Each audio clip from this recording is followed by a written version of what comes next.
Thank you very much, all of you who did all the work to make this possible.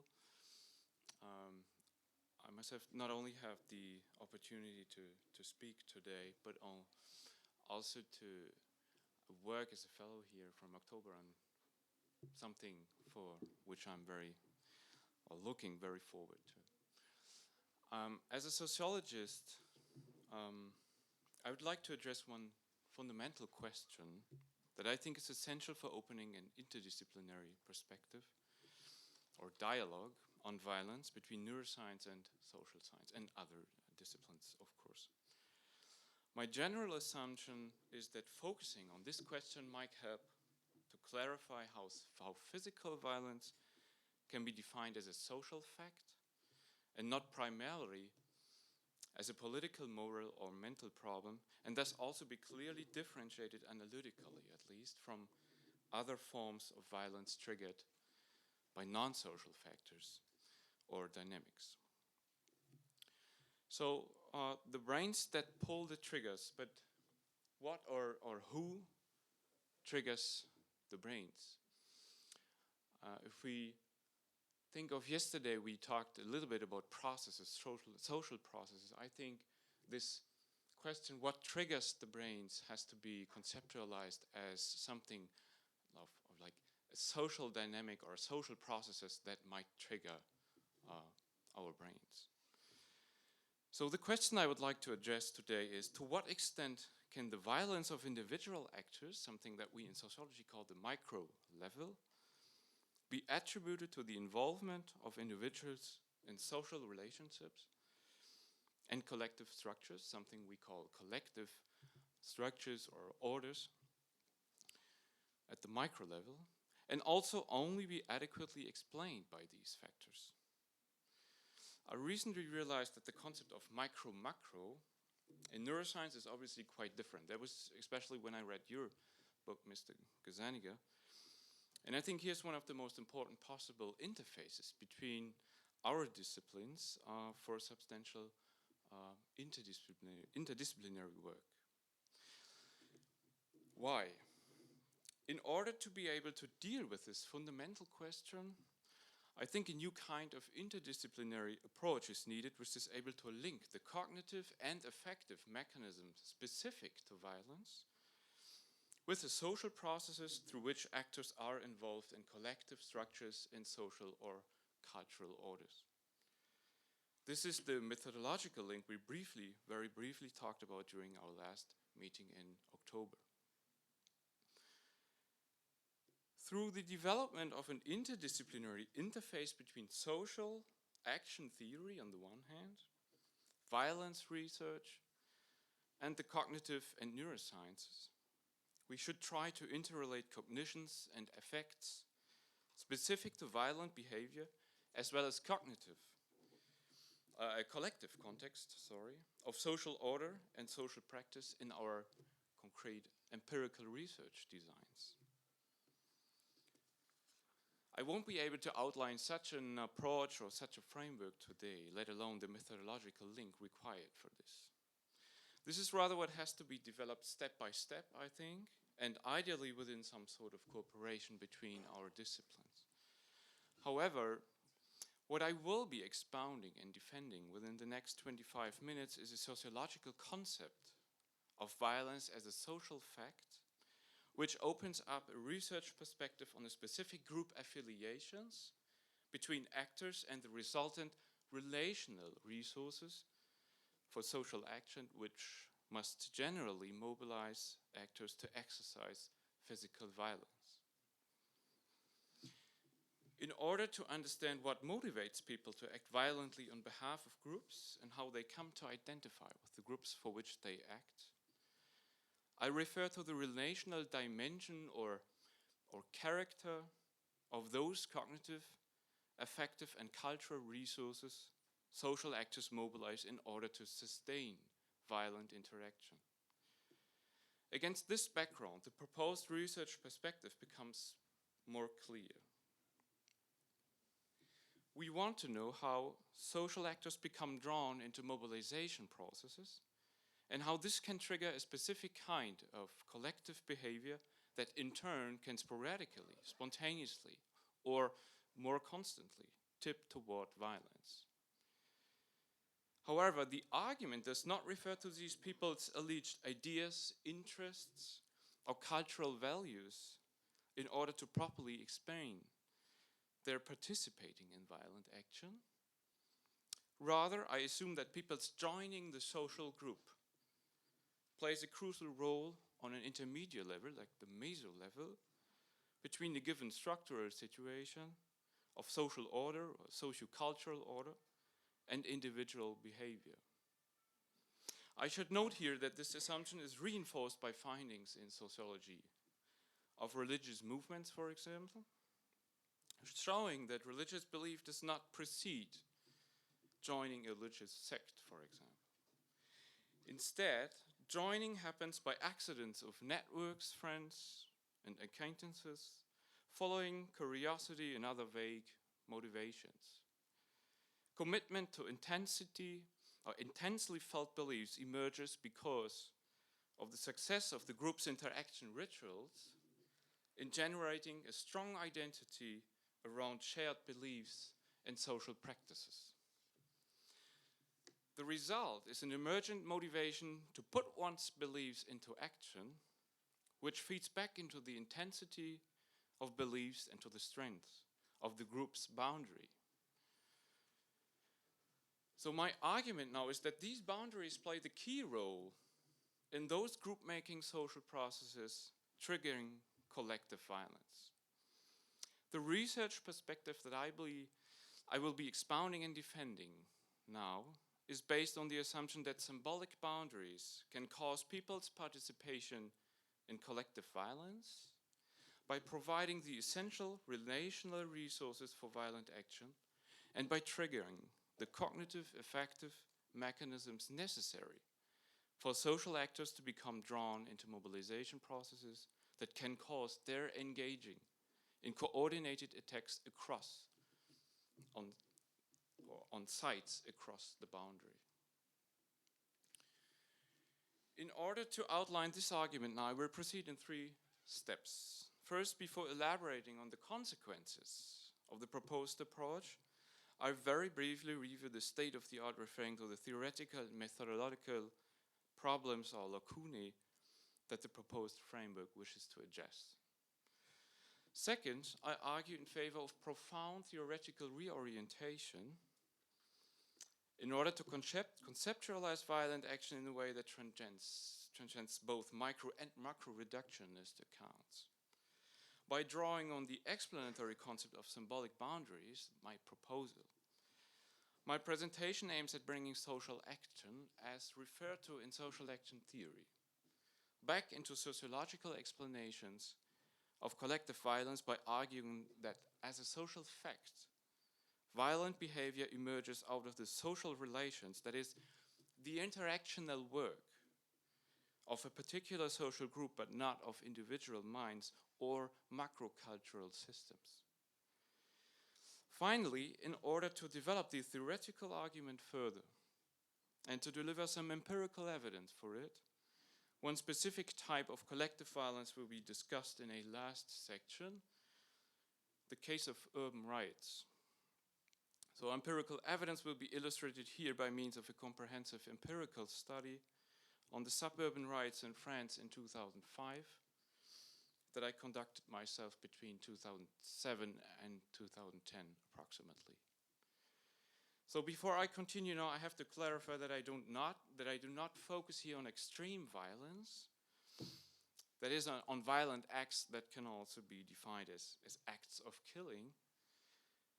The spontaneous upsurge of protest violence by so-called rioters is more temporary, improvised group inaction, loose networks of violent activists, and larger networks of their sympathizers and supporters, linked by the narratives they circulate. However, I would like to extend the discussion of this specific type of group-related violence to a broader discussion about different types of violent behavior. So what constitutes the differences between group-related forms of violence And what is the link between the dynamic of group-making social processes and violent behavior? Not just in an abstract conception of local culture or something like that, but of the social practices in daily life that sustain this culture and moral stance promoting violence. This point seems to be important since temporary ephemeral group making, as in the case of urban riots, is much less violent as well as shorter compared to many other types of group-related violence. In contrast, group-making processes, as in the case of terrorist groups, for instance, motivates and justifies the most well-armed and deadly attacks. Heuristically, though, and with regard to empirical research designs in terms of interdisciplinary cooperation, I would think that it would be very useful to see what makes these sustaining processes vary, differ from strong to weak, long-term to temporary, etc. I'm suggesting here a culminating theoretical generalization that the intensity of the group making, for instance, especially as a social process in time, determines the intensity of the violent acts. But this kind of hypothesis might rather be of some interest when it comes to specific empirical research designs. So for now, I will confine myself to outline the basic elements of the sociological framework in order to animate our discussion. Violence has gained considerable eminence as a subject of the international field of social sciences, but it has been highly dispersed and fragmented into specialist areas of sociology or other subdisciplines. The general question of violent action and its relation to group-making social processes is not addressed in more depth, usually, much less turned into the subject of a methodological approach or a strategy that would enable us to explain one of the most puzzling of questions or processes of social theory and the sociology of violence alike. That is, how and why do people engage in collective action that in turn can sporadically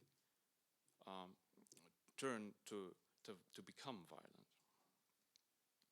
Within the area of violence research, there is significant lack of sociological research systematically approaching the emergence of violence, collective violence from the angle of action theory, while methodologically allowing for an integrated analysis of micro and macro levels of analysis. This holds particularly for sociological subdisciplines, such as criminology, related disciplines, such as international relations, war studies, or more recently, security studies. In these areas, the fundamental problem of mobilization, social mobilization, and the question of how the dynamics of collective violence are ultimately translated into social agents' violent dispositions and into courses of violent action remains largely unexplored. So given the strong micro-macro divide in violence research, I argue in favor of profound reorientation in order to conceptualize violence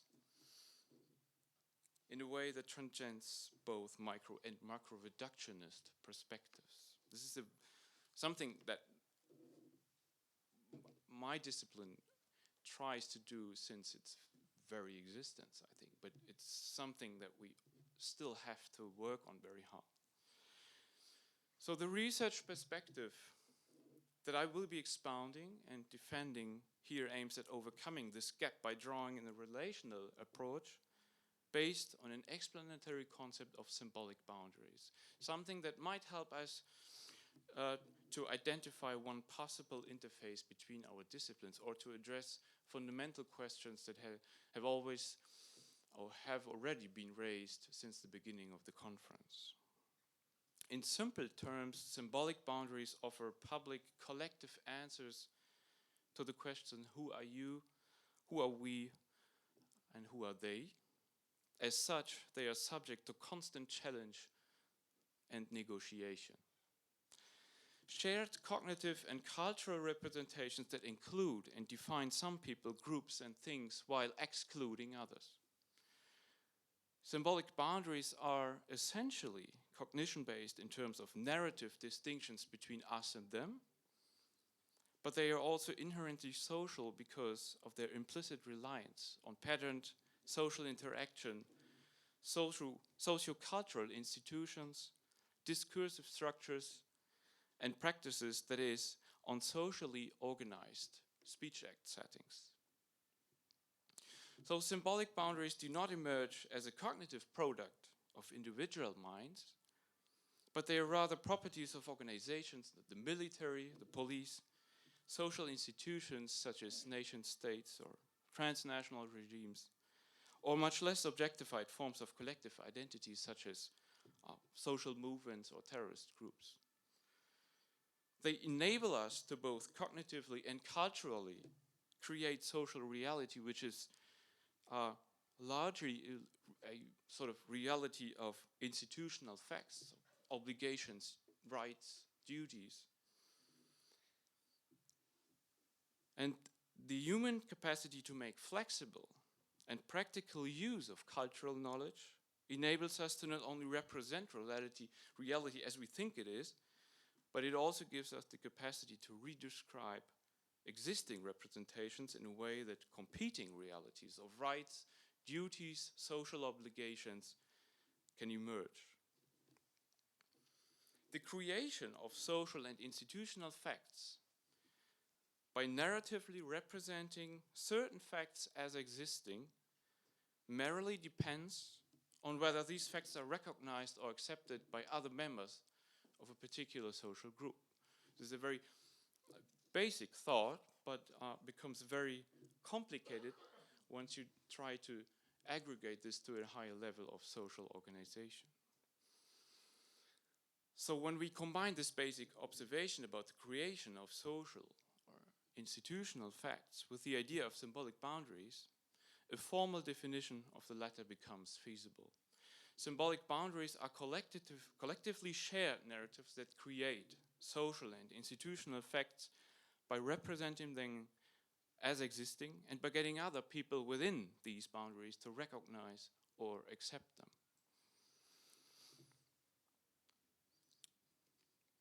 When it comes to collective violence, I assume that boundaries, symbolic boundaries, can increase in salience as an organizer of social relations, of social interaction, and of shared representations. And that for this reason we should place the focus on the question of how an increasing of symbolic boundaries, a social mechanism that Charles Tilly calls boundary activation, affects the likelihood, intensity, and specific form of violent behavior. So, with a view to this, conceptualizing collective violence as a social fact means to not only insist on the very general fact that social relations are crucial for understanding how people come to have specific reasons for action and thus how they come to behave the way they do, but to take the social group, its social reality, which is basically a reality produced and reproduced by social interaction, as the linchpin of a sociological analysis of collective violent behavior. So, in order to develop this theoretical argument further and to illustrate some empirical evidence for it, I will now turn to one empirical phenomenon in which boundary activation constitutes a key mechanism of collective violent behavior.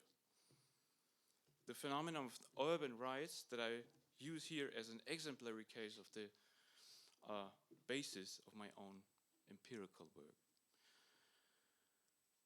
From a sociological perspective, the social dynamics of a phenomena like collective violence are particularly complex. They usually emerge out of a dynamic interplay between numerous social mechanisms, both on micro and macro levels. With regard to urban riots, for instance, there is evidence to assume that the violent confrontations are often the emergent product of the interactions between citizens, usually some sort of suburban youth, and governmental authorities. They are almost always precipitated by police abuse of power or legal decisions that are perceived as highly inadequate. And once collective violence begins or reaches a certain level of intensity, it is often self-reinforcing. So collective violence is what should be called a tipping phenomenon. In the case of urban rights, the boundary activation triggers a mobilization process that can generate a community of temporary solidarity, providing the violent few or the violent actors with relational resources for violent action. For instance, emotional energy or legitimating reasons for action, just to name the very basic forms of relational resources. This will be illustrated in more detail now by means of a comprehensive empirical study on the suburban riots in France in 2005, and then I will finish. In autumn 2005, violent clashes erupted in the Parisian suburb of Clichy-sous-Bois, in Seine-Saint-Denis, and sparked by the death of 2 teenagers while fleeing the police and hiding in a power substation on October 27th, the violence rapidly spread to numerous banlieues across the country within less than 10 days. Toulouse, Pau, Montpellier in the south, Strasbourg and Mulhouse in the eastern part of France, Lens in the north, Rennes and Rouen in the western part, just to mention a few examples here. These violent eruptions in suburban areas in France in October and November 2005 have to be situated, contextualized within the context of an ongoing social conflict that is characterized by strongly ritualized interactions between members of the younger suburban population and state authorities. Among the members of the suburban youth, this ongoing conflict has led to persistent and highly antagonistic boundary markers between us and them, in their narrative understanding of the self and of their daily action environment. However, this antagonistic symbolic boundary is not restricted to the banlieue prototype of actors acting or carrying out violence on a more or less regular basis, but is suitable for being activated during extraordinary conflict phases among a vast number of young people living in the French banlieues. On this narrative basis, the triggering event, so the death of the 2 teenagers caused by electrocution, has led immediately to symbolic struggles for legitimate interpretations of the events, the dramatic events that occurred on October 27th. In the course of these struggles, it became obvious right away that once again the interpretation monopoly was not in their hands at all, but on the other side of the boundary, where the official version of the incident was produced and publicly distributed. Among significant parts of the suburban population, especially among younger parts of it, this perception provoked what I propose to call an individual identification with a collective social experience. The refusal of social recognition by the wider society and the harmful powerlessness that this social identity implies. Rather than the tragic incident itself, this kind of reactivated practical experience or knowledge was the straw that broke the camel's back. From a sociological perspective, the social mechanism behind this tipping phenomenon of collective violence is a specific kind of highly ritualized interactions in the sense of storytelling, that stories that circulate. Circulating stories about what has happened, what will happen, or what should happen in reaction to what has happened. And as stories circulate, belief in them grows stronger. They cannot be shaken by official denials. The cognition is thus more effect than cause of the group's behavior. Its rumor-mongering is an emotional contagion of drawing in on itself as a social group. The content of the rumor is just like a Durkheimian symbol, an identity marker of the mobilized group. To credit the rumor is to show oneself a member of the group. To question it is to place one's membership into question. To reject it is to put yourself outside and in opposition to the group. So drawing on the concept of symbolic boundaries, I think we can specify the social or relational character of those forms of cognition that this intensive interactional work of ritualized storytelling is based on. The course of events, as well as their meaning for the actors concerned, is being interpreted by the latter on the basis of what the symbolic boundaries that frame these cognitions represent as being real or unreal, relevant, irrelevant, true or false, appropriate, inappropriate, etc. So I'll just read to you, just go back, yeah, that one. One extract of the interviews. I apologize that it's in French, but I wanted to preserve the authentic character of it. Par exemple, quand les deux jeunes sont morts, il s'est dit que, quand je dis il s'est dit, c'est médiatiquement, c'est la majorité. Quand par exemple on dit nous, les jeunes de Montfermeil, on sait que les deux jeunes, ils sont morts à cause de ça. Et que, par exemple, des politiques ou des personnes plus connues, ils passent à la télé et ils disent que non, les jeunes, ils ne sont pas morts à cause de ça, mais à cause de ça, ça et ça. Et que nous, profondément, dans nous-mêmes, on sait que ce n'est pas vrai et qu'ils mentent. On ne va pas dire « Ah, tu mens, c'est pas bien de mentir ». Je ne sais pas, on va agir, on va lui faire savoir qu'il a menti. So this kind of narrative activity is not merely cognition, but social interaction. The group-making social process behind this is triggered by a social mechanism of boundary activation, generating a far-reaching shift in social interactions such that they temporarily organize around a single us-them boundary. A highly antagonistic symbolic boundary between us and them shifts from being superposed by various and competing narratives to absolutely dominant for current interaction.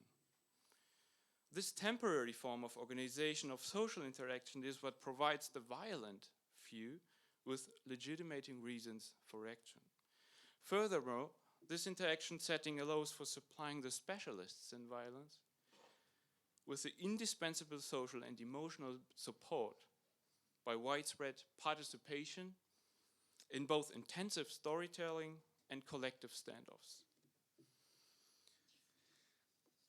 So I will read to you one more and last extrait. Agir. Quand je dis agir, il y a des personnes qui agissent en parlant, en passant à la télé. Il y a des personnes qui agissent en brûlant les voitures, en se battant. Tout le monde agit comme il peut. Il y en a qui ne peuvent pas passer à la télé, alors ils font ça. Il y en a qui ne veulent pas aller passer à la télé, mais alors ils écrivent un livre. Il y en a qui ne peuvent pas passer à la télé, alors ils font un film. Il y en a, ils ne peuvent pas passer à la télé, alors ils brûlent les voitures. Il y a plein de trucs. Merci.